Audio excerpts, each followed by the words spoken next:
पिछले 2 हफ्तों से जो लोग हमारे बीच संगति में अटेंड कर रहे हैं, वचन को सुन रहे हैं, आपको पता है कि पिछले 2 हफ्तों से हम एक नए सीरीज को हमने स्टार्ट किया है।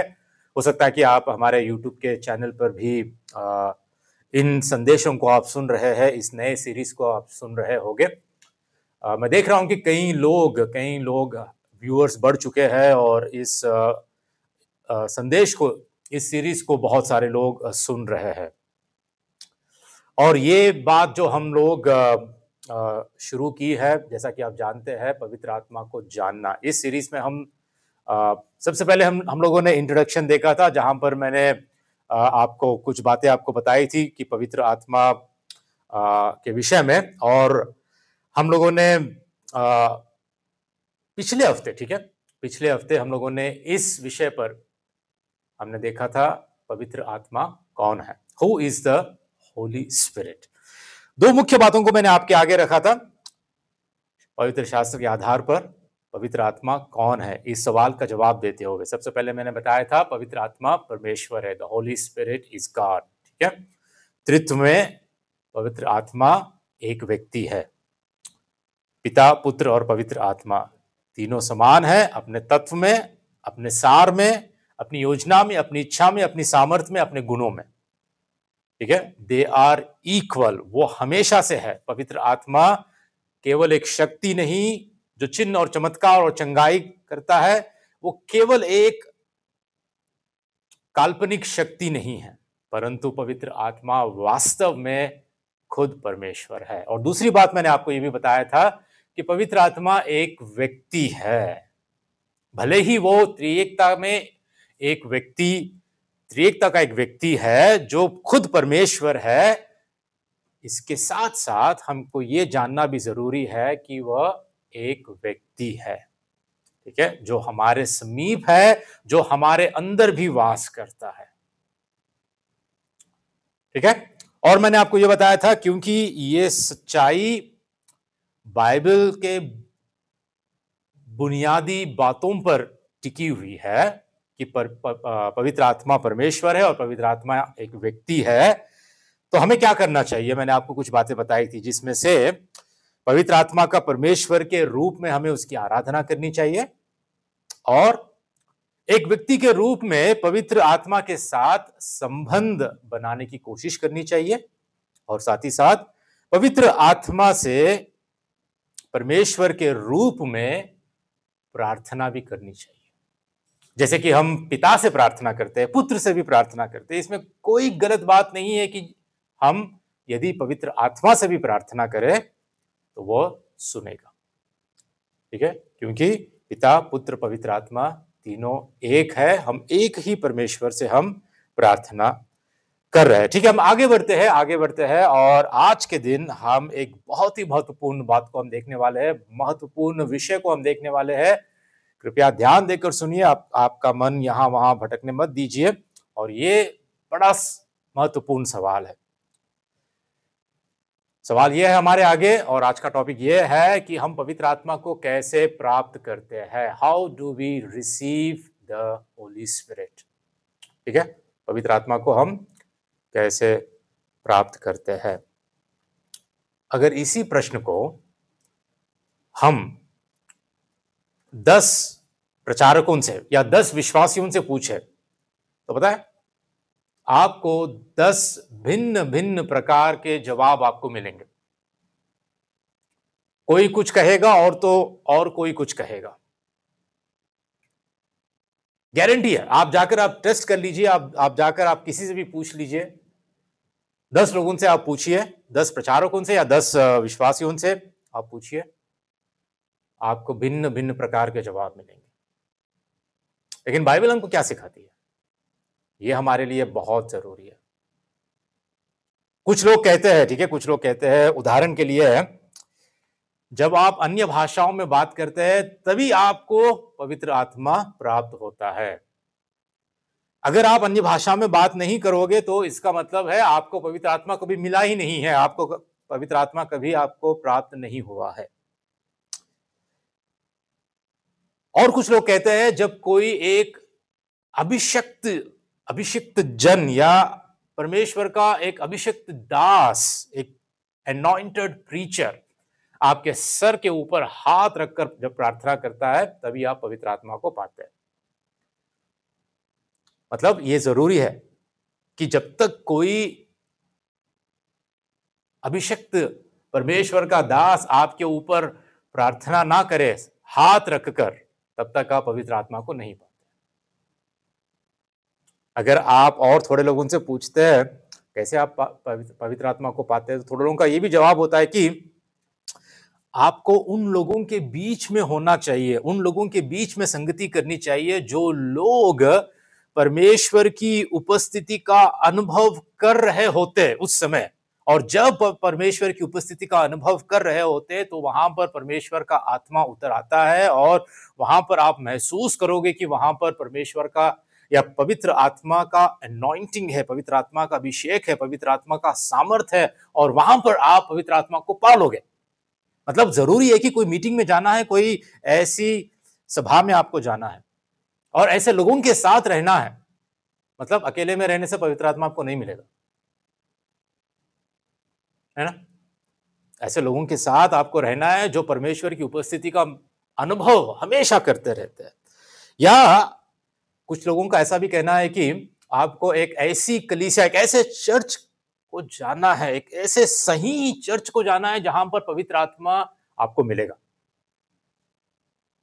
या ऐसे कोई कॉन्फ्रेंस, ऐसे कोई सेमिनार, ऐसी कोई मीटिंग में, जैसे कि रिवाइवल मीटिंग, जैसे कि होली गोस्ट फायर मीटिंग या होली स्पिरिट फायर मीटिंग, जहां पर फायर फायर फायर ही होता है, जहां पर आग बरसा दे और बहुत कुछ ऐसा होता है, वहीं पर तुम पवित्र आत्मा को पाओगे। मतलब जब तुम अकेले में रहोगे नहीं पा पाओगे, आपको जाना ही है ऐसे मीटिंग में जाकर। आपको दिन रात सोचना है या प्रार्थना करना है या उपवास करना है, तभी आपको पवित्र आत्मा मिलेगा, तब तक नहीं मिलेगा। और थोड़े लोग कहते हैं कि या थोड़े लोगों का अनुभव ऐसा भी होता है। और ये जब मैं पवित्र आत्मा के बारे में नहीं जानता था ठीक से, और जिस शुरुआती दिनों में जब मैं मसीह में आया था, तब जिस कलीसिया को मैं जाता था, वहां की जो शिक्षा मुझे मिली थी, तो कुछ ऐसी ही बातें मैं भी जब शुरुआती दिनों में सीखा था, तो ये एक बात मैं हमेशा हर जगह देखता हूं, आज भी देखता हूं, कि यदि कोई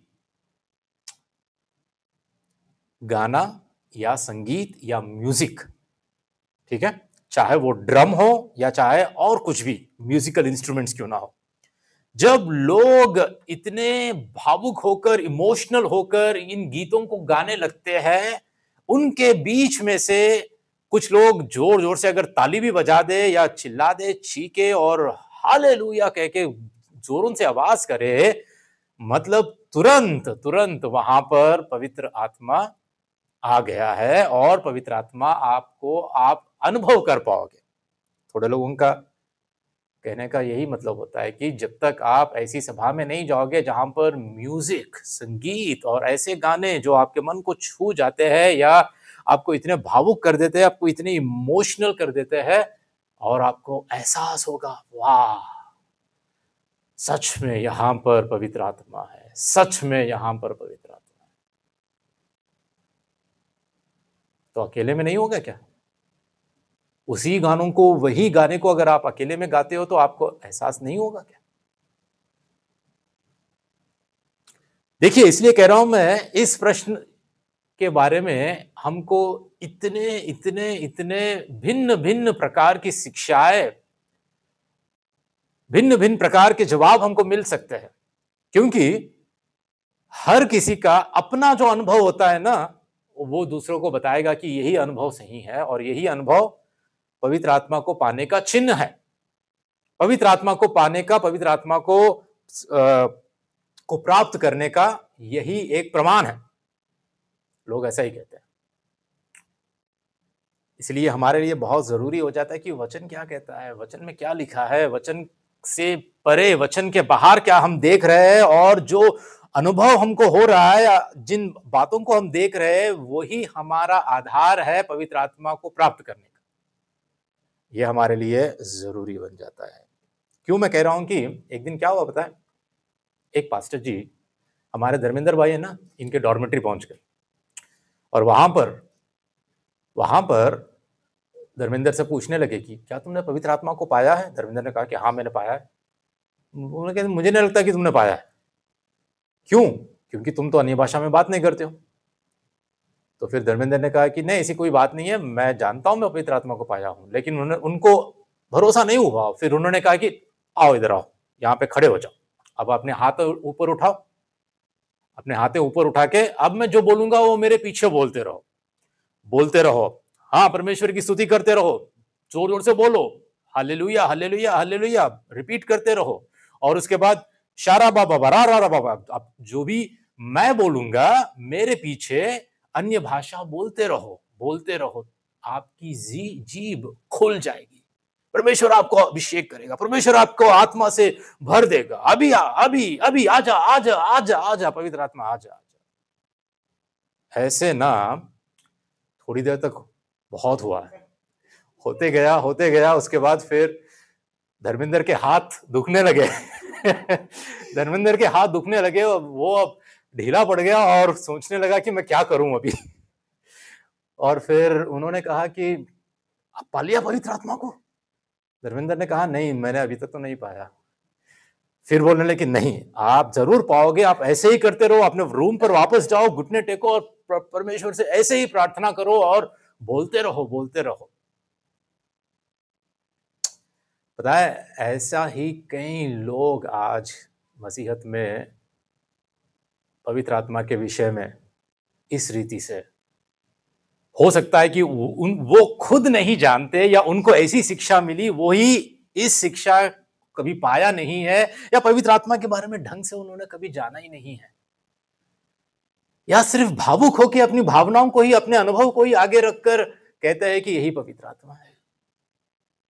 वचन की सच्ची शिक्षा को वो कभी पाया ही नहीं है। हो सकता है कि उनकी भी गलती ना हो, उनको सिखाने वालों की गलती हो, ये भी सही है। लेकिन हम उनकी निंदा नहीं कर रहे, हम उनकी बेइज्जती नहीं कर रहे। यहां पर हम यही आशा करते हैं कि सच्चाई से हम वचन को जाने और दूसरों को भी सिखा पाए, और वो खुद सीखे, जाने पवित्र आत्मा की सच्चाई क्या है, पवित्र आत्मा को प्राप्त हम कैसे करते हैं। और ऐसा भी हो सकता है कि इसी कारण, ठीक है, कुछ ऐसे भी नए विश्वासी होते हैं, ठीक है, नए विश्वासी जिन्होंने पवित्र आत्मा को इसी रीति से जाना, मतलब ये जो होता है बहुत बोलना, इस रीति से कलीसिया के बीच में रहकर जोर जोर से चीखना या चिल्लाना, और बड़ी आवाज से जब हम स्तुति आराधना करते हैं तभी पवित्र आत्मा आना, ऐसा जो इस अनुभव से गुजर रहे हैं ना, थोड़े लोग ऐसे भी होते हैं कि जब उनको लगता है कि अरे मेरे अंदर तो कुछ नहीं हो रहा है, आई डोंट फील एनीथिंग, है ना, मैं इसका अनुभव नहीं कर पा रहा हूं, मुझे ऐसा अनुभव नहीं हो रहा है, ना तो मैं अन्य भाषा में बात कर रहा हूं और ना ही मुझे ऐसे कोई तूफान या आग या चिंगारी या इलेक्ट्रिक शॉक या मुझे कुछ नहीं लग रहा है। तो लोग क्या, निराश हो जाते हैं, निराश हो जाते हैं और सोचने लगते हैं कि शायद परमेश्वर मुझसे नाराज है, या मेरे अंदर ऐसा कोई गंभीर पाप है, या मैं इतना अच्छा नहीं हूं, अभी तक इतना अच्छा व्यक्ति, इतना अच्छा मसीह में बना नहीं हूं, इसीलिए परमेश्वर मुझे पवित्र आत्मा को नहीं दे रहा है। ऐसे कई लोग ना कई कलीसियाओं में दुख उठा रहे हैं, शोकित है, निराश है, उदास है, क्योंकि वो सोचते हैं कि परमेश्वर मुझे जानबूझकर पवित्र आत्मा को नहीं दे रहा है, मैं इस लायक नहीं हूं, मेरी औकात इतनी नहीं है कि मैं पवित्र आत्मा को पाऊं। मैं ऐसा सोच के ना बहुत सारे निराश होते हैं। लेकिन पता है आपको, इस सवाल का जो जवाब है वो इतना सिंपल है, इतना सिंपल है, वचन हमको इतनी स्पष्टता से, साधारण रूप से वचन हमको बताता है कि इसका जवाब क्या है, ठीक है। लेकिन सबसे पहले, जवाब देने से पहले मैं आपको दो बातें स्पष्ट करना चाहता हूं, क्योंकि ये बात हमारे लिए बहुत जरूरी है। इन दो बातों को अगर नहीं जानोगे ना, तो ये प्रश्न का भी आप सही जवाब आप जानना या समझना आपके लिए मुश्किल है। दो बातें जरूरी है, जो आपके आगे मैं अभी रखूंगा। सबसे पहली बात यह है, पवित्र आत्मा का हमारे अंदर निवास होना, ठीक है, जो स्क्रीन पे आपको देख रहे हैं। दूसरी बात यह है पवित्र आत्मा से परिपूर्ण होना या भरा जाना। अब इन दो बातों में जो अंतर है हमको समझना जरूरी है, ठीक है। पहली बात क्या है? पवित्र आत्मा का हमारे अंदर निवास होना, पवित्र आत्मा हमारे अंदर निवास करना, हमारे अंदर बस जाना। जैसे कि पहले कुरिन्थियों का 6:19 में वचन ऐसे हमसे कहता है, क्या तुम नहीं जानते कि तुम्हारी देह पवित्र आत्मा का मंदिर है जो तुम में बसा हुआ है ना। हमारी देह क्या है? पवित्र आत्मा की मंदिर है, पवित्र आत्मा का मंदिर है, और ये पवित्र आत्मा हमारे अंदर बसा हुआ है ना।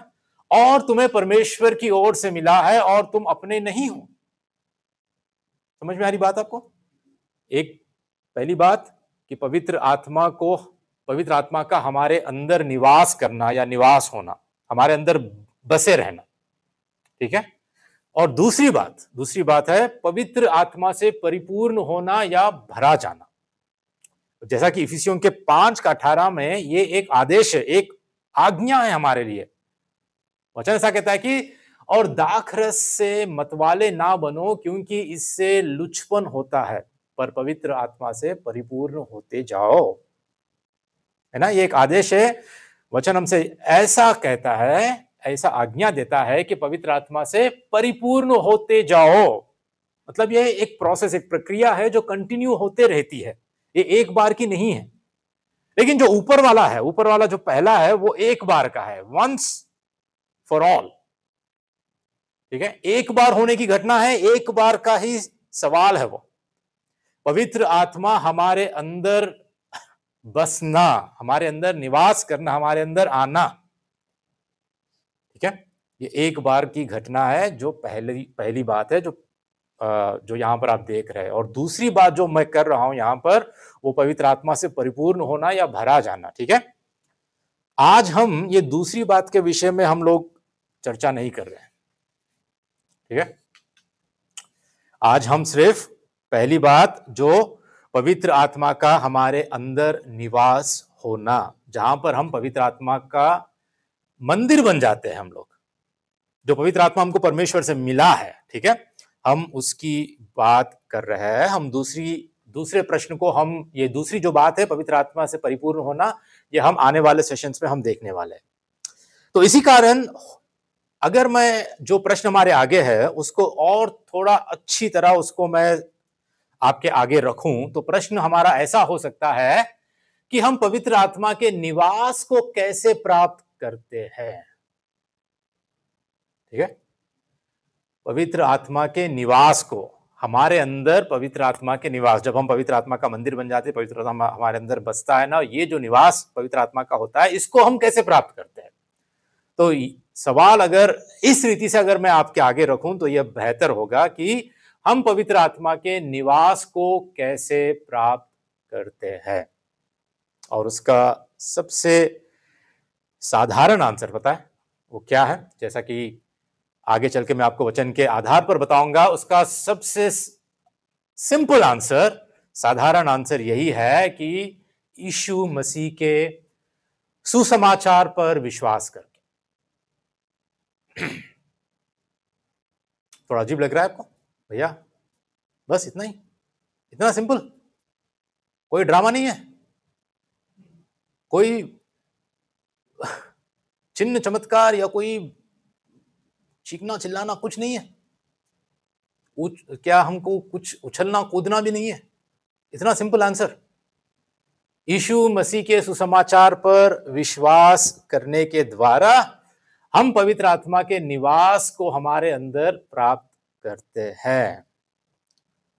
देखते हैं हम पवित्र शास्त्र में हमको क्या इसका प्रमाण मिलता है। सबसे पहला वचन मैं आपके आगे रखना चाहता हूं, वो यह है गलातियों का 3:2, जहां पर वचन ऐसा कहता है कि पौलुस पूछ रहा है इस गलातियों के लोगों से, ठीक है, इस कलीसिया के लोगों से पौलुस ये प्रश्न पूछ रहा है, क्योंकि ये व्यवस्था के कामों पर अब भरोसा करने लगे अपने उद्धार के लिए, और यही बात पौलुस पूछता है कि मैं तुमसे केवल इतना ही जानना चाहता हूं कि तुमने आत्मा को, मतलब पवित्र आत्मा को, क्या व्यवस्था के कामों से पाया अथवा सुसमाचार को विश्वास सहित सुनने से।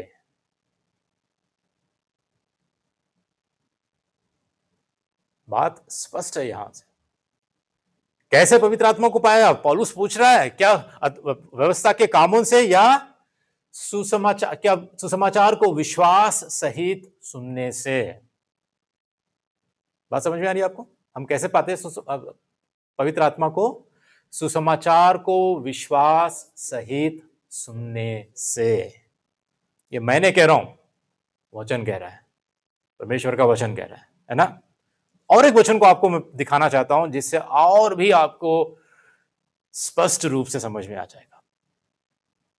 ठीक है, यहां पर गलातियों के 3:2 पौलुस ऐसा नहीं कहता है कि आपको हाथ ऊपर उठा के कुछ बोलना है, जल्दी जल्दी कुछ बोलो, अपनी जीभ को खोलो या ऐसी सभाओं में जाओ या कुछ ऐसे काम करो। ठीक है, ये सब कुछ नहीं कह रहा है। पवित्र आत्मा को तुमने कैसे पाया है? सुसमाचार को विश्वास सहित सुनने से। दूसरी बात, प्रेरितों के काम का 2 अध्याय का 38 में हम देख पाते हैं, यहां पर पतरस के पास ये लोग हैं। कौन है ये लोग? पतरस जब सुसमाचार का प्रचार किया था, जो पेंतिकोस्त के दिन जो यहूदी थे वहां पर, जो उन्होंने पवित्र आत्मा को उतरते देखा और पतरस पवित्र आत्मा से परिपूर्ण होकर उनको सुसमाचार का प्रचार किया, यीशु मसीह के विषय में उस क्रूस की कथा सुनाई, तो क्या हुआ? यहां पर हम पढ़ते हैं, तब सुनने वालों के हृदय छिद गए और वे पतरस और अन्य प्रेरितों से पूछने लगे, हे भाइयों, हम क्या करें? पतरस ने उनसे कहा, मन फिराओ और तुम में से हर एक अपने अपने पापों की क्षमा के लिए यीशु मसीह के नाम से बपतिस्मा ले, तो तुम पवित्र आत्मा का दान पाओगे। अब यहां पर आपको ना थोड़ी बातों को स्पष्ट करना है। यहां पर इन लोगों के हृदय छिद गए। पता है ये कैसे हुआ? हृदय छिद गए, ये काम कौन कर सकता है? ये सिर्फ पवित्र आत्मा ही कर सकता है। इनके अंदर जब ये सुसमाचार सुन ही रहे थे, तभी पवित्र आत्मा उस सुसमाचार के द्वारा, उस सुसमाचार के माध्यम से इनके हृदयों में ऐसा काम किया कि इनके हृदय छिद गए। लेकिन यहां पर पतरस क्या कहता है पता है? मन फिराओ और अपने पापों की क्षमा के लिए यीशु मसीह के नाम से बपतिस्मा लो। और खासकर यहां पर इस बात को वो जोर देकर कहता है कि यीशु मसीह के नाम से बपतिस्मा लो, तो आप अपने पापों की क्षमा को प्राप्त करोगे। लेकिन जब हम और अन्य जगहों पर हम देखते हैं, तो बपतिस्मा के द्वारा हमारे पाप क्षमा नहीं होते, है ना? बपतिस्मा के पानी में तुम डुबकी लगाओगे, जैसा कि महाकुंभ में लोग डुबकी लगाते हैं, क्या वैसे ही अगर तुम डुबकी लगाओगे तो क्या तुम्हारे पाप धुल जाएंगे? बपतिस्मा के पानी में कुछ नहीं है पाप धोने के लिए। हमारे पाप केवल और केवल प्रभु यीशु मसीह पर, उसके समाप्त कार्य पर विश्वास करने से ही हमारे पाप धुलते हैं, क्योंकि उसने हमारे पापों की सजा अपने आप पर ले ली है और उसकी धार्मिकता हमको दी गई है। ये जो विश्वास हम करते हैं, विश्वास के बल पर ही हमारे पापों की माफी हमको मिलती है। लेकिन यहां पर पतरस इसलिए कह रहा है इन यहूदियों से इसलिए कहा है क्योंकि प्रभु यीशु मसीह को उन्होंने स्वीकार नहीं किया, परमेश्वर के पुत्र के समान या परमेश्वर के समानता में उसको स्वीकार नहीं किया। इसीलिए यहां पर जोर देकर कहा गया कि तुमको प्रभु यीशु मसीह के नाम से बपतिस्मा लेना है। सोच के देखिए कि क्यों प्रभु ने मत्ती के 28 में बपतिस्मा के विषय में क्या कहा? तुमको पिता, पुत्र और पवित्र आत्मा के नाम से बपतिस्मा लेना है। लेकिन यहां पर पतरस जानबूझकर यह कह रहा है क्योंकि प्रभु यीशु मसीह को ये जो यहूदी थे, इन्होंने स्वीकार नहीं किया था, और प्रभु यीशु मसीह की प्रभुता को उसके ईश्वरत्व को स्वीकार करने के लिए यहां पर जोर देकर इसलिए कहा है कि तुमको पापों की क्षमा के लिए यीशु मसीह के नाम से बपतिस्मा ले, तो तुम पवित्र आत्मा का दान पाओगे। ठीक है, वचन हमको यहां पर कहीं पर भी ऐसा नहीं सिखाता है कि बपतिस्मा के बाद उन्होंने पवित्र आत्मा का दान पाया है। आप देख लो, पढ़ लो, कहीं पर भी ऐसा नहीं है। यहां पर कहने का मतलब यह है कि तुम्हारे विश्वास करने के द्वारा, सुसमाचार पर विश्वास करने के द्वारा, उसके माध्यम से पवित्र आत्मा का वरदान तुमको मिलेगा। पवित्र आत्मा तुम्हारी देह को अपना मंदिर बना लेगा। विश्वास के माध्यम से ही, सुसमाचार पर विश्वास और भरोसा करने के माध्यम से ही हमारा नया जन्म होगा। आदेश एक ही है यहां पर, मन फिराओ और विश्वास करो। आज्ञा ये एक ही है, मन फिराओ और विश्वास करो। और हमारे विश्वास पर ही हमारे पाप क्षमा किए जाते हैं। हमारे विश्वास पर ही हमारा नया जन्म होता है। पवित्र आत्मा का कार्य पहले से ही हमारे हृदयों में पवित्र आत्मा करता है, इसीलिए हम विश्वास कर पाते हैं, इसीलिए हम मन फिरा पाते हैं। इनके हृदय जब छिद गए, तभी इन्होंने कहा कि हे भाइयों, हम क्या करें। ये कार्य किसका है? पवित्र आत्मा पहले से ही इनके अंदर कार्य करना शुरू कर दिया है। और जब इन्होंने अपने विश्वास को अंगीकार किया, बपतिस्मा लिया, तो ये ये संपूर्ण रीति से, पूरी रीति से निर्धारित हो गया कि ये मसीह के हैं, मसीह के बन चुके हैं। ठीक है, देखो मुझे बताइए पूरे बाइबल में, ठीक है, पूरे बाइबल में कहीं पर भी क्या ऐसी कोई आज्ञा है जहां पर ऐसा लिखा है कि आपको पवित्र आत्मा का मंदिर बनना चाहिए? कहीं है, कहीं ऐसा आदेश है, कहीं ऐसी आज्ञा दी गई है क्या कि आपको पवित्र आत्मा का मंदिर बनना चाहिए? आज्ञा ऐसी है कि पवित्र आत्मा से परिपूर्ण होते जाओ, लेकिन कहीं पर भी ऐसी आज्ञा नहीं है कि आपको पवित्र आत्मा का मंदिर बनना चाहिए, जो कि अपने आप से होता है। यह परमेश्वर का वरदान है, यह परमेश्वर का कार्य है, यह परमेश्वर खुद, जब हम मन फिराते हैं, सुसमाचार सुनते हैं ना, हमारे अंदर ये कार्य परमेश्वर खुद करता है। परमेश्वर खुद अपने आत्मा के द्वारा, जो हम मुर्दे थे, हमें जिलाता है, जिसके द्वारा हमारा नया जन्म होता है। तो बात क्या है? सिंपल सी बात है कि पवित्र आत्मा को, ठीक है, पवित्र आत्मा के निवास को हम प्राप्त करने के लिए हमें सुसमाचार पर विश्वास करना चाहिए। लेकिन आप पूछ सकते हैं कि भैया सुसमाचार पर विश्वास करने का मतलब क्या है? मतलब क्या है? थोड़ी बातें आपके आगे मैं रखना चाहता हूं। What does it mean to believe in the gospel? सबसे पहले उद्धार के लिए अपने विश्वास को पूरी तरह से यीशु मसीह पर रखना, और किसी पर नहीं, क्योंकि और कोई दूसरा उद्धार करता नहीं है। केवल और केवल प्रभु यीशु मसीह पर ही अपना विश्वास रखना, अपना भरोसा रखना, उसको अपने जीवन से उसका भरोसा करना। Trust him with your life. दूसरी बात, अपने कामों और मानवीय प्रयासों को त्यागना, छोड़ो। अपने स्वयं से अपनी धार्मिकता को कमाने के लिए, अपने स्वयं से अपने कामों के बल पर अपने आप को धर्मी ठहराना, ये सब कुछ हमको त्यागना है, क्योंकि हम अपने स्वयं के भले अच्छे कामों से, धर्मी कामों से हम उद्धार को नहीं कमा सकते।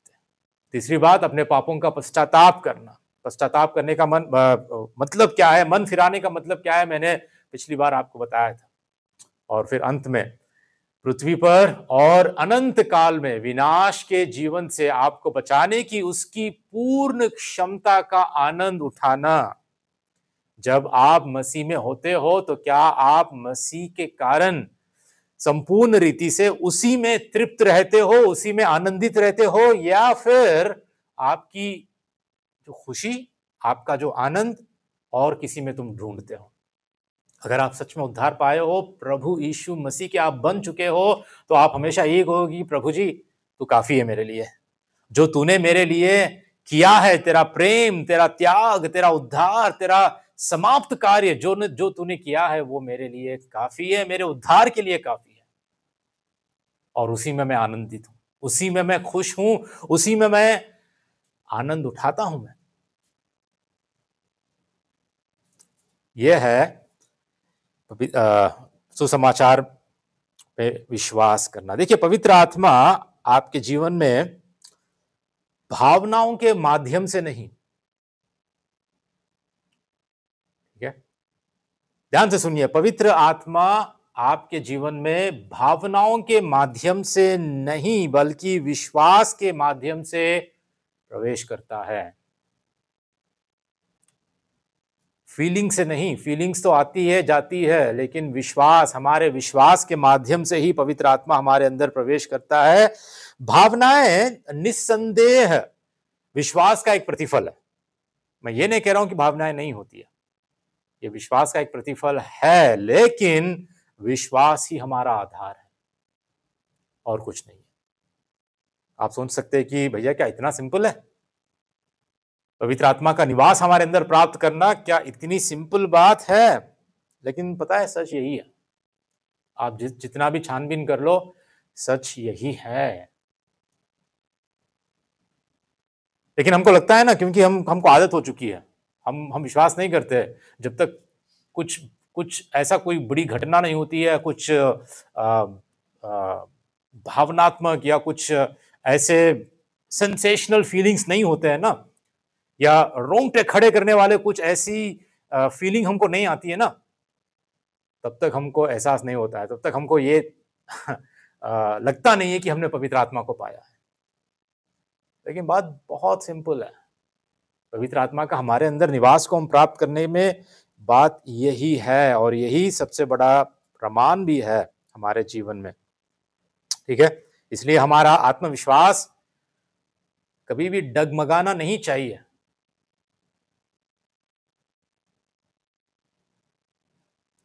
और जब पवित्र आत्मा को प्राप्त करते हैं, तो वो हमारे हृदय में क्या करता है पता है?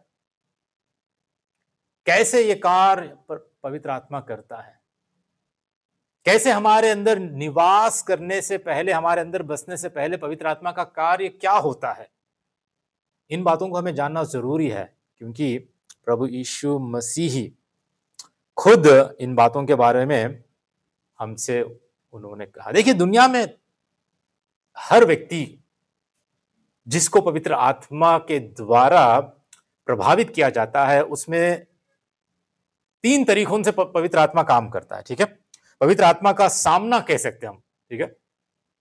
पवित्र आत्मा का आमना सामना उस व्यक्ति का, दुनिया में हर व्यक्ति का 3 तरीकों से होता है। सबसे पहली बात हम देखते हैं वचन में, यूहन्ना के 16, ठीक है, यूहन्ना के 16 का 8 से 11 हम पढ़ते हैं, तो वचन ऐसा कहता है कि और वह आकर संसार को पाप और धार्मिकता और न्याय के विषय में निरुत्तर करेगा या दोषी ठहराता है।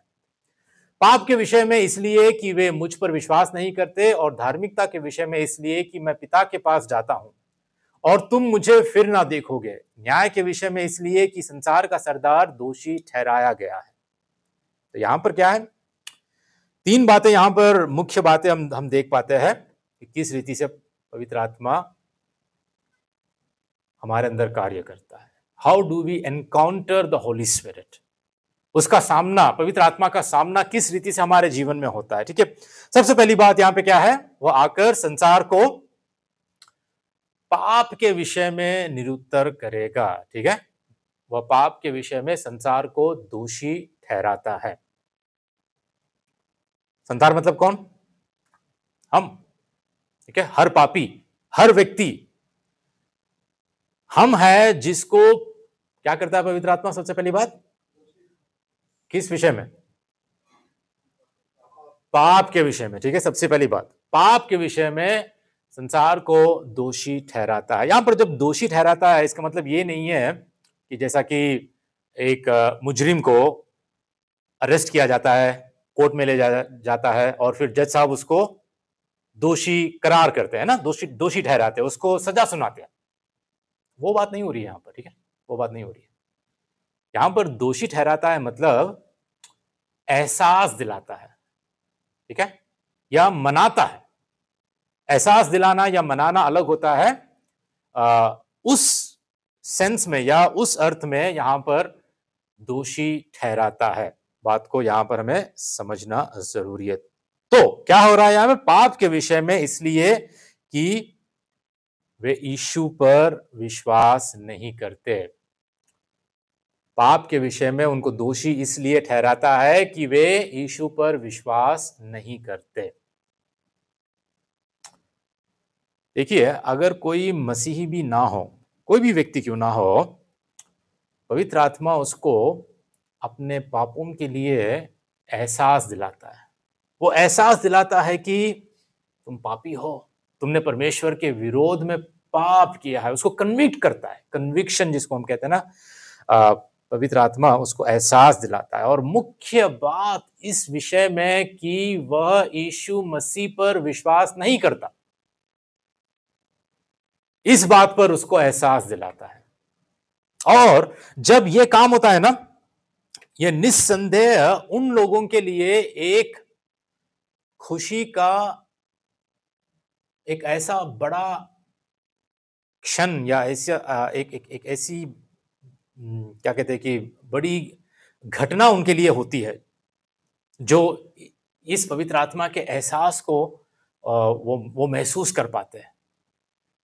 और जब वो महसूस करते हैं कि पवित्र आत्मा ऐसे इस रीति से कार्य कर रहा है और अपने पापों के लिए वो उजागर हो जाते हैं, पापों के लिए वो परमेश्वर के पास आकर माफी मांगते हैं, दे गेट कन्विक्टेड। ऐसा एहसास, ऐसी भावना, ऐसी क्या कहते हैं कि वो क्षण जब वो एहसास करते हैं कि मैं दोषी हूं, मैं परमेश्वर के प्रति मैं पाप किया हूं, मैंने विद्रोह किया है और मैं आज परमेश्वर के आगे मैं दोषी हूं। ये बात, ये एहसास जिस किसी को होता है, मैं कह रहा हूं ना, वो घड़ी उसके लिए, वो क्षण, वो पल बड़े आनंद का पल है, बड़े आनंद का पल है। क्योंकि प्रभु यीशु मसीह ने भी कहा कि एक पापी जब अपना मन फिराता है तो स्वर्ग में स्वर्गदूत भी आनंद मनाते हैं। स्वर्ग में आनंद और पृथ्वी पर उसके लिए व्यक्तिगत रूप से भी वो बड़े आनंद का क्षण है। एक बार मेरी नानी, ठीक है, मेरी नानी जो प्रभु यीशु मसीह पर विश्वास नहीं करती थी, लगभग 65 या 70 साल तक उन्होंने विश्वास नहीं किया। मेरे नाना जी विश्वास करते थे और करने के बाद कई सालों बाद वो मसीह में थे, मसीह में रहते रहते उनकी मृत्यु हो गई। लेकिन मेरी नानी कभी विश्वास नहीं की। एक दिन ऐसा हुआ कि मेरे घर पर मेरी माँ के साथ वो प्रार्थना कर रही थी और प्रार्थना कर रहे थे, भजन गा रहे थे, वचन पढ़ रहे थे, प्रार्थना की सभा हो रही थी। अचानक एक पल में मेरी नानी के हृदय में एक ऐसा कार्य हुआ कि वो रोने शुरू कर दी। प्रभु से प्रार्थना करने लगी, प्रभु जी मैं पापी हूं, मैं तेरे विरोध में मैंने पाप किया है। वो पापों का एहसास उसको होने लगा, वो पवित्र आत्मा का कार्य उसके हृदय में ऐसा दिखने लगा उस वक्त कि वो रो रो कर प्रभु के आगे ना प्रार्थना कर रही थी। पता है ये क्या है? ये क्या कोई मनुष्य का कार्य है? नहीं, ये परमेश्वर का वरदान है। जब परमेश्वर का वचन वो सुनने लगी, वो परमेश्वर के वचन के द्वारा प्रभावित हुई, परमेश्वर के वचन को स्वीकार करने लगी और अपना मन फिराने लगी और उसको एहसास हुआ कि हाँ, मैं पापी हूं, परमेश्वर के विरोध में मैंने पाप किया है। ये सबसे बड़े आनंद का पल है। मुझे नहीं लगता, मुझे पता नहीं कितने लोगों हमारे बीच ऑनलाइन जो सुन रहे हैं, आपके जीवन में ऐसी घड़ी कभी आई है, ऐसा पल कभी आया है कि आपने पवित्र आत्मा के द्वारा आप मनाए गए, you got convicted by the Holy spirit, और आप रोए, प्रभु के आगे पश्चाताप करे, मन फिराए और आपने सच में अपना जीवन प्रभु को अर्पित किया है। अगर ऐसा नहीं हुआ है तो मैं कह रहा हूं हमारे अंदर ये एक पल में भी हो सकता है या एक थोड़े काल में भी हो सकता है, प्रोग्रेसिवली भी ये हो सकता है। ठीक है। और मैं ये नहीं कह रहा हूं कि आपको वो क्षण, वो घड़ी, वो डेट, वो समय आपको जरूर याद होना चाहिए। हो सकता है कि कुछ समय काल में परमेश्वर ने आपके जीवन में ऐसा किया होगा, धीरे धीरे ऐसा किया होगा, मैं नहीं जानता। लेकिन यदि ये कार्य हमारे जीवन में नहीं हुआ है तो हम कभी भी उस मृत्यु की स्थिति से, उस मृत्यु की दशा से हम कभी भी आज पुनर्जीवित नहीं हुए हैं, हम नया जन्म पाए नहीं हैं। और कुछ लोगों के जीवन में ना पवित्र आत्मा मनाने के बावजूद भी वो कठोर हो जाते हैं और अपने हृदय को वो कभी खोलते नहीं है और अपने पाप के रास्ते में ही वो जीवन जीने लगते हैं। चाहे लोग कोई भी हो या वे कहीं से भी हो, पवित्र आत्मा द्वारा पाप का एहसास होना एक सार्वजनिक अनुभव है। ठीक है, एक सार्वभौमिक अनुभव है। और जो लोग यीशु मसीह में विश्वास नहीं करते हैं उन्हें सबसे बड़े पाप का एहसास होगा। पता है सबसे बड़ा पाप क्या है? हमको लगता है कि सबसे बड़ा पाप कोई किसी का मर्डर कर दिया, किसी का रेप किया, या लोगों का बुरा व्यवहार। हमको लगता है कि ये सबसे बड़ा पाप है ना। लोगों की बुरी आदतें, लगता है कि ये सबसे बड़ा पाप है। लेकिन पता है ये कुछ नहीं है, ये कुछ नहीं है। सबसे बड़ा पाप पता है क्या है? हमारा अविश्वास, प्रभु यीशु मसीह पर ही अविश्वास। क्योंकि ऐसे कई लोग हैं जिनमें कोई बुरी आदतें नहीं है, बुरा व्यवहार नहीं है। Morally they are very very good. नैतिकता के रूप से ना वो कई मसीहों से भी भले हैं, अच्छे हैं। मैं कई लोगों को जानता हूं, मैं कई अन्य जाति के मेरे मेरे मित्र है, मेरे रिश्तेदार है जो आज जो अपने आप को मसीह कहते हैं ना, मैं कह रहा हूं उनसे 10 गुना बेहतर है उनका जीवन, उनके सोच विचार या उनका व्यवहार। कोई बुरी आदतें नहीं है। लेकिन पता है फिर भी वो नरक जाएंगे, फिर भी वो नरक जाएंगे। क्यों? क्योंकि उन्होंने सबसे बड़ा पाप उनका यह है कि वो प्रभु यीशु मसीह पर विश्वास नहीं करते। और यही बात है यहां पर कि पाप के विषय में इसलिए कि यीशु पर विश्वास नहीं करते, पवित्र आत्मा इसी कारण दोषी ठहराता है, इसी कारण दोषी ठहराता है। दूसरी बात हम देखते हैं कि वह धार्मिकता के विषय में संसार को दोषी ठहराता है। धार्मिकता के विषय में, राइचियसनेस। धार्मिकता का मतलब यहां पर हमारे खुद की धार्मिकता नहीं, ठीक है, खुद की धार्मिकता नहीं, ये है परमेश्वर की धार्मिकता जो सिद्ध है। परमेश्वर का जो मानक है, परमेश्वर का जो स्टैंडर्ड है, हम उसकी बात कर रहे हैं, जो परफेक्ट स्टैंडर्ड है, वो धार्मिकता की हम बात कर रहे हैं। ठीक है। और धार्मिकता के विषय में संसार को वो दोषी ठहराता है। क्यों? वचन कहता है कि धार्मिकता के विषय में इसलिए कि यीशु पिता के पास जाता है। अब यहां पर थोड़ी सी बात आपको समझना जरूरी है कि ये क्या बात है। यहां पर पाप के विषय में ठीक है, क्योंकि उन्होंने यीशु पर विश्वास नहीं किया इसलिए उनको दोषी ठहराता है, वो ठीक है। हम भी पापी है, हम जानते हैं, इसलिए हम पर दोष लगाता है पवित्र आत्मा, हाँ हम जानते हैं। लेकिन यहां पर क्या बात हो रही है कि धार्मिकता के विषय में उनको दोषी ठहराता है और इसलिए कि यीशु पिता के पास जाता है। What is this? क्या बात हो रही है यहां पर? ऐसा क्यों कहा प्रभु ने? हमको सोचना जरूरी है। पिता के पास कौन जा सकता है, यह बात आप पहले सोचिए। पिता के पास कौन जा सकता है? केवल वही जो धर्मी है, जो सिद्ध है। यीशु के सिवाय और कोई पिता के पास नहीं जा सकता, क्योंकि केवल यीशु ही धर्मी है, यीशु ही सिद्ध है। और प्रभु ने क्या कहा? मैं पिता के पास जाता हूं, मैं, क्योंकि मैं धर्मी हूं, मैं सिद्ध हूं। और उतना ही नहीं, यूहन्ना के 14:6 में प्रभु ने क्या कहा?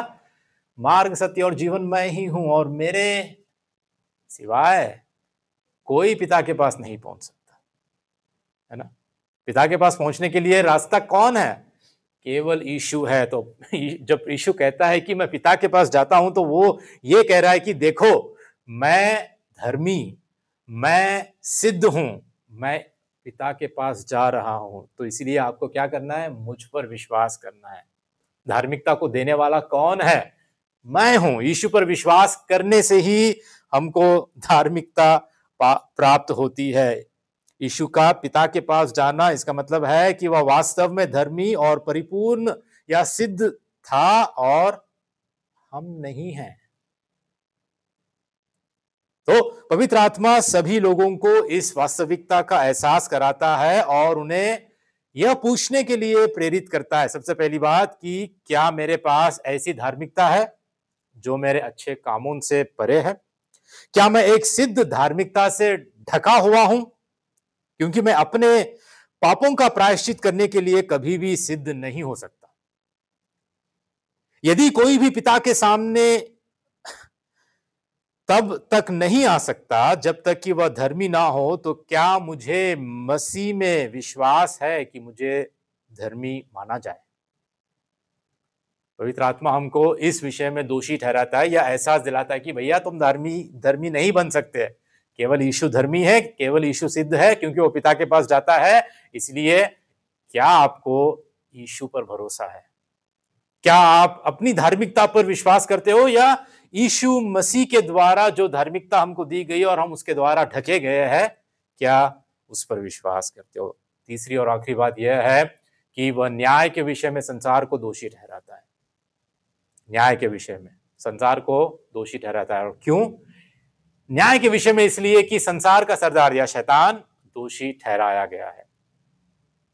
संसार का सरदार शैतान दोषी ठहराया गया है। पवित्र आत्मा प्रकट करता है कि न्याय पहले से ही आरंभ हो चुका है और शैतान जो धोखेबाज है वो पहले से ही क्रूस पर पराजित हो चुका है। हारा गया है, वो क्रूस के पास वो हार चुका है, पराजित हो चुका है। यदि आपने यीशु पर अपना विश्वास रखा है तो आप किसकी ओर है? शैतान की ओर या यीशु की ओर?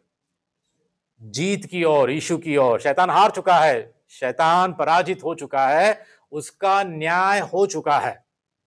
और इसलिए यदि आप शैतान के हो तो क्या होगा? आपका भी न्याय होगा।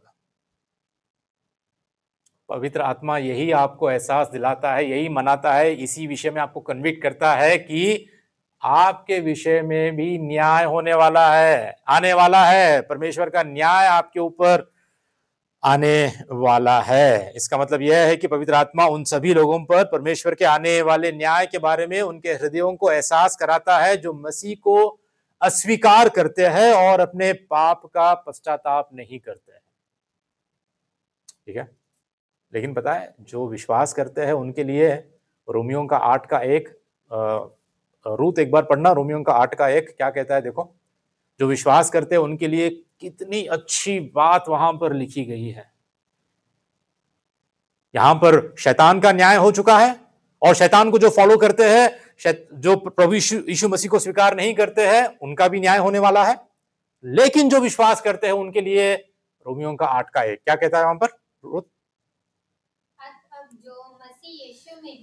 हाँ, अतः अब जो मसीह यीशु में है उन पर दंड की आज्ञा नहीं। मतलब अब हम पर न्याय नहीं हो सकता। अगर पवित्र आत्मा आपको मना रहा है कि तुम्हारा न्याय होगा, अगर तुम मन नहीं फिराओगे, पश्चाताप नहीं करोगे, यीशु मसीह पर विश्वास नहीं करोगे, तो तुम्हारा न्याय होगा। पवित्र आत्मा हमको एहसास दिलाता है। लेकिन अगर हम उसकी बात सुनते हैं, अगर हम पश्चाताप करते हैं और यीशु मसीह पर विश्वास करते हैं, तो यहां पर क्या है? जितनों ने जो यीशु मसीह पर विश्वास करते हैं, अब उन पर दंड की आज्ञा नहीं है। ठीक है? तो एक बार यह बात अवश्य याद रखिए, पवित्र आत्मा आज लोगों को यीशु की आवश्यकता के प्रति जागरूक करने के लिए सक्रिय रूप से कार्य कर रहा है। He is very very active. देखिए, हमको सोशल मीडिया से बहुत लगाव है ना? कोई इनकार करता है बात? कोई इनकार नहीं कर सकता, है ना। आज भले ही किसी इंसान से इतना लगाव नहीं हो सकता है, लेकिन सोशल मीडिया से हमको इतना लगाव है। और सारे सोशल मीडिया में आप देख पाते हैं कि बहुत सारे इन्फ्लुएंसर्स है, ग्रेट इन्फ्लुएंसर्स। आज इन्फ्लुएंसर्स के बारे में बहुत कुछ चल रहा है, हम उसकी बात नहीं करेंगे, लेकिन आप किसी भी प्लेटफॉर्म पर देख लो, सोशल मीडिया किसी भी प्लेटफॉर्म पर देख लो, कई सारे ऐसे इन्फ्लुएंसर्स है, health influencers, financial influencers, gym में बॉडी बनाना है उसके भी इन्फ्लुएंसर्स, आपको भिन्न भिन्न प्रकार के एडवाइस देने वाले, एजुकेशन के इन्फ्लुएंसर्स, स्टॉक मार्केट के इन्फ्लुएंसर्स, स्पोर्ट्स के इन्फ्लुएंसर्स, पॉलिटिक्स के इन्फ्लुएंसर्स, भिन्न भिन्न प्रकार के इन्फ्लुएंसर्स। और आजकल तो ना कोई भी इन्फ्लुएंसर बन जाता है, 10 किलो वजन कम कर दो वो भी इन्फ्लुएंसर बन जाता है ना। उसका खुद का चैनल बनाना कर मैंने कैसे अपना 10 किलो वजन कम कर दिया है उसके बारे में एडवाइस पर एडवाइस देते जाता है। कुछ पैसे कमा लो वो भी इन्फ्लुएंसर बन गया, कुछ भी तरक्की कर लो, सक्सेस आपके जीवन में आ जाए वो भी इन्फ्लुएंसर बन गया। लेकिन पता है, मनुष्य जाति के इतिहास में सबसे बड़ा influencer, the greatest influencer ever, सबसे महान इन्फ्लुएंसर पता है कौन है? पवित्र आत्मा। पवित्र आत्मा परमेश्वर ऐसा ग्रेट इन्फ्लुएंसर है हमारे जीवन में कि हमारे हृदयों को वो बदलता है, हमारे मृत्यु की दशा से हमें पुनर्जीवित करता है, हमारे जीवन को परिवर्तित करता है। सिर्फ बात यह है कि क्या हम उसकी सुनते हैं। अगर हम ये सोशल मीडिया के इन्फ्लुएंसर की सुनना बंद करके पवित्र आत्मा की हम बात सुने तो कैसा हमारा जीवन परिवर्तित होगा, कैसा हमारे जीवन में परमेश्वर की आशीष रहेगी। अंत में तो आज जो हमने संदेश सुना है, हमें क्या करना चाहिए? पहली बात, अपने जीवन में पवित्र आत्मा के एहसास दिलाने या मनाने के कार्यों को पहचानो। जब वो आपको एहसास दिलाता है, मनाता है, वो कार्य जब होता है, अस्वीकार मत करो, उसको महसूस करो। देखिए, पवित्र आत्मा कभी भी परमेश्वर के वचन के माध्यम से काम करता है। वो वचन हो सकता है कि उदाहरण के लिए आप जब सुन रहे हैं, आप आते हैं, संगति में आते हैं, ये सुनने के द्वारा यहां पर पवित्र आत्मा आपसे बातें कर रहा है। हो सकता है कि कोई आपका एक ऐसा मित्र हो जो हिम्मत करता है कि आपके आत्मिक जीवन के बारे में सच बोले, और हो सकता है कि उस मित्र के द्वारा, उस दोस्त के द्वारा परमेश्वर आपसे बातें कर रहा है। एक पास्टर या एक प्रचारक जो परमेश्वर की मनसा को, पूरी मनसा को सुनाता है, पीछे ना हटते हुए, बिना समझौते के, शायद पवित्र आत्मा उससे आपसे बातें कर रहा होगा। या कोई सोशल मीडिया पे ऐसा कोई पोस्ट जो आपको छूता है, आपसे बातें करता है, क्योंकि ऐसे कई लोग हैं जो सोशल मीडिया पे पोस्ट करते हैं परमेश्वर के वचन की सच्चाई को भी, शायद उससे पवित्र आत्मा आपसे बातें कर रहा होगा। हो सकता है कि ऐसे कोई आदर्श का जीवन जीने वाले लोग, जिनका जीवन, ठीक है, जिनका पारिवारिक जीवन, वैवाहिक जीवन, जो अपने काम के स्थान पर एक अनुशासन का जीवन जीते हैं, अपने पैसा खर्च करने की आदतों में भी अनुशासन का जीवन जीते हैं, अपनी भक्ति में, अपनी आराधना में, अपने व्यवहार में, अपने शब्दों में, अपनी बोली में, ऐसे आदर्श वाले जीवन जीने वाले लोगों से भी परमेश्वर, पवित्र आत्मा आपको मनाता है। उनका जीवन ही आपके लिए एक आदर्श बन जाता है। दूसरी बात, सुधार को प्यार से स्वीकार करने के लिए प्रतिबद्ध रहो। जब कोई सुधारता है आपको, जैसा पवित्र आत्मा अगर आपको सुधारता है ना, करेक्ट करता है, उसको अस्वीकार मत करो, क्योंकि जो करेक्शन को, सुधार को अस्वीकार करता है ना, वो कभी भी बढ़ता नहीं। जब हम किसी को सुधार लाने में हम कोशिश करते हैं, उसको टोकते हैं, रोकते हैं, उससे सच बात करते हैं, तो सुधार हमेशा कभी ना कभी हमको दर्द पहुंचाता है, असुविधा को पहुंचाता है। लेकिन पता है, इसके बावजूद भी अगर हम दीनता और नम्रता से, जो हमको प्रेम से सिखाने वाला है, उसकी बातें हम सुनते हैं, तो हमारे अंदर, हमारे व्यक्तिगत जीवन में, हमारे परिवार में या हमारे आत्मिक जीवन में हम देख पाते हैं कि हम उन्नति करें। हमें बुरा नहीं मानना चाहिए, हमें ठोकर नहीं खाना चाहिए। किसी ने कहा, ये एक लास्ट कोट है, लास्ट स्लाइड है, बता के मैं समाप्त करना चाहता हूं। किसी ने कहा, जैसे आप है वैसे ही परमेश्वर आपको प्रेम करता है ना? बात सच है। लेकिन वह आपसे इतना अधिक भी प्रेम करता है कि वह आपको वैसे ही नहीं छोड़ सकता जैसे आप है। नहीं छोड़ेगा परमेश्वर। वो इतना आपसे प्रेम करता है कि आपको ताड़ना देगा, आपके क्या कहते हैं कि आपको छांटेगा वो, ताकि और फल लाए, आपको सही करेगा, आपको सुधार में वो आगे बढ़ाएगा। और ये पवित्र आत्मा का कार्य है, पवित्र आत्मा का कार्य है। अंत में, आत्मा के सुधार की ओर दौड़ो, भागो मत। सुधार की ओर दौड़ो, आप उसको गले लगा लो, पवित्र आत्मा के सुधार को गले लगा लो, दौड़ो मत।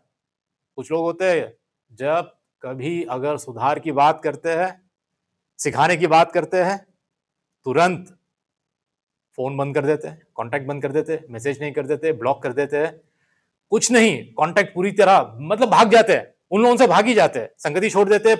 और अंत में इतना इतना इतना अपना ईगो हर्ट हो जाता है उनके लाइफ में कि परमेश्वर को भी छोड़ देते हैं। ये कोई फायदा नहीं है। परमेश्वर के पवित्र आत्मा के कार्य का अगर संपूर्ण रीति से लाभ उठाना है आपको, तो भागो मत, सुधार से भागो मत, सुधार को लपटे रहो।